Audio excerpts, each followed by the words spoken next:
Hello friends, मेरा नाम नीलम है और आपका हमारे चैनल सुविचार सप्रसंग हिंदी कहानियाँ में आप सभी का स्वागत है। आज की कहानी है क्षमा।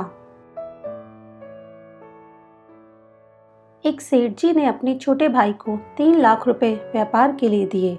उसका व्यापार बहुत अच्छा जम गया, लेकिन उसने रुपए बड़े भाई को वापस नहीं लौटाए। आखिर दोनों में झगड़ा हो गया। झगड़ा भी इस सीमा तक बढ़ गया कि दोनों का एक दूसरे के यहाँ आना जाना बिल्कुल बंद हो गया। घृणा व द्वेष का आंतरिक संबंध अत्यंत गहरा हो गया। सेठ जी हर समय हर संबंधी के सामने अपने छोटे भाई की निंदा, निरादर व आलोचना करने लगे। सेठ जी अच्छे साधक भी थे, लेकिन इस कारण उनकी साधना लड़खड़ाने लगी। भजन पूजन के समय भी उन्हें छोटे भाई का चिंतन होने लगा। मानसिक व्यथा का प्रभाव तन पर भी पड़ने लगा। बेचैनी बढ़ गई, समाधान नहीं मिल रहा था। आखिर वे एक संत के पास गए और अपनी व्यथा सुनाई। संत श्री ने कहा, बेटा तू चिंता मत कर, ईश्वर कृपा से सब ठीक हो जाएगा। तुम कुछ फल व मिठाइयाँ लेकर अपने छोटे भाई के यहाँ जाना और मिलते ही उससे केवल इतना कहना, अनुज सारी भूल मुझसे हुई है, मुझे क्षमा कर दो। सेठ जी ने कहा, महाराज मैंने ही उसकी मदद की है और क्षमा भी मैं ही मांगू। संत श्री ने उत्तर दिया, परिवार में ऐसा कोई भी संघर्ष नहीं हो सकता जिसमें दोनों पक्षों की गलती ना हो।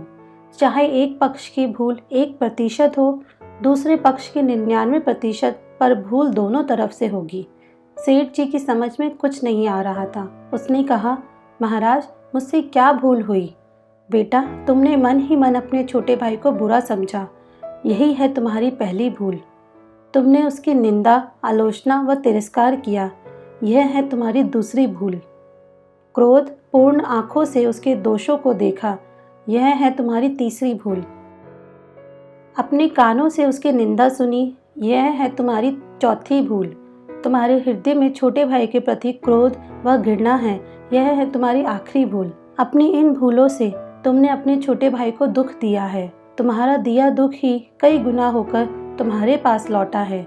जाओ अपनी भूलों के लिए क्षमा मांगो, नहीं तो तुम ना चैन से जी सकोगे ना चैन से मर सकोगे।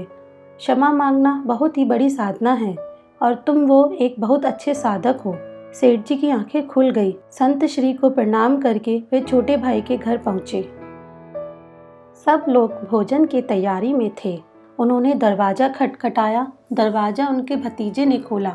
सामने ताऊ जी को देखकर वह अवाक सा रह गया और खुशी से झूमकर जोर जोर से चिल्लाने लगा, मम्मी पापा देखो कौन आए हैं, ताऊ जी आए हैं, ताऊ जी आए हैं। माता पिता ने दरवाजे की तरफ देखा, सोचा कहीं हम सपना तो नहीं देख रहे। छोटा भाई हर्ष से पुलकित हो उठा। आहा, 15 वर्ष के बाद आज बड़े भैया घर आए हैं। प्रेम से गला रुंध गया और कुछ बोल न सका। सेठ जी ने फल व मिठाइयाँ टेबल पर रखी और दोनों हाथ जोड़कर छोटे भाई को कहा, भाई सारी भूल मुझसे हुई है, मुझे क्षमा करो। क्षमा शब्द निकलते ही उनके हृदय का प्रेम अश्रु बनकर बहने लगा। छोटा भाई उनके चरणों में गिर गया और अपनी भूल के लिए रो रो कर क्षमा याचना करने लगा।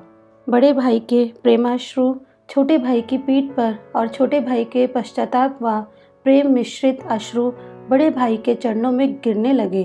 क्षमा व प्रेम का अथाह सागर फूट पड़ा।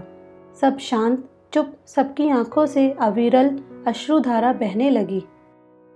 छोटा भाई उठकर गया और रुपए लाकर बड़े भाई के सामने रख दिए। बड़े भाई ने कहा, भाई आज मैं इन कौड़ियों को लेने के लिए नहीं आया हूँ।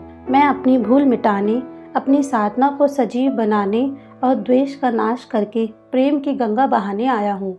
मेरा आना सफल हो गया, मेरा दुख मिट गया, अब मुझे आनंद का एहसास हो रहा है। छोटे भाई ने कहा, भैया जब तक आप ये रुपए नहीं लेंगे तब तक मेरे हृदय की तपन नहीं मिटेगी। कृपया करके आप ये रुपए ले लें। सेठ जी ने छोटे भाई से रुपए लिए और अपनी इच्छा अनुसार अनुज बधू भतीजे व भतीजे में बांट दिए। सब कार में बैठे घर पहुँचे। 15 वर्ष बाद उस अर्धरात्रि में जब पूरे परिवार का मिलन हुआ तो ऐसा लग रहा था कि मानो साक्षात प्रेम की शरीर धारण किए वहां पहुंच गया है। सारा परिवार प्रेम अथाह सागर में मस्त हो रहा था। क्षमा मांगने के बाद उस सेठ जी के दुख, चिंता, तनाव, भय, निराश रूपी मानसिक रोग जड़ से ही मिट गए और साधना सजीव हो उठी। हमें भी अपने दिल में क्षमा रखनी चाहिए और सामने छोटा हो या बड़ा, अपनी गलती हो या ना हो, क्षमा मांग लेने से सब झगड़े समाप्त हो जाते हैं। सदैव खुश रहिए, जो प्राप्त है वही पर्याप्त है।